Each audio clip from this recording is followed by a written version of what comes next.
বন্ধুরা আপনারা শুনতে পাচ্ছেন, এই যে আওয়াজ হচ্ছে হরিনামের, আপনারা শুনতে পাচ্ছেন, এই যে হরিনামের আওয়াজ হচ্ছে। আর আমি ওরকমই আওয়াজ শুনে আমি ভাবলাম মনে হয় আমাদের ঘরের সামনে কোথাও হচ্ছে, ওই জন্য আমরা গেছিলাম। তো বন্ধুরা গেছিলাম আমরা, গিয়ে অনেক খুঁজে খুঁজে খুঁজে খুঁজে গেছি, গিয়ে দেখি আমি ভাবলাম যে কোনো খোলা মাঠে মনে হয় পুজো হচ্ছে, হরিনাম হচ্ছে, কিন্তু না, কোনো খোলা মাঠে হচ্ছে না, নিজেদের বাড়ির মধ্যে মন্দির আছে, মন্দিরেই পুজো হচ্ছে।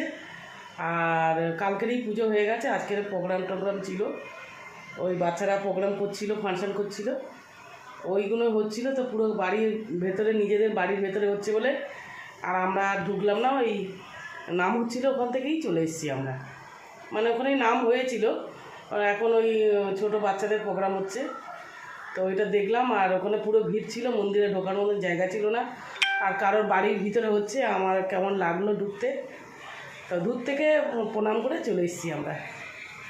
তো বন্ধুরা, তো আমার ভিডিওটা যদি আপনাদের ভালো লাগে আপনারা লাইক শেয়ার কমেন্ট করে দেবেন, সাবস্ক্রাইব করে দেবেন। বন্ধুরা, মন্দিরে যেতে পারিনি, কেননা কারোর বাড়ির ভিতরে ঢোকা আচানক গিয়ে কীরকম লাগে না, ওই জন্য। আর আওয়াজ শুনে মাইকের প্রচুর আওয়াজ হচ্ছে হরিনামের, তো আমরা ভাবলাম একটুখানি গিয়ে দেখে আসি, মন্দিরে পুজো হচ্ছে তো একটু দেখে আসি, গেছিলাম।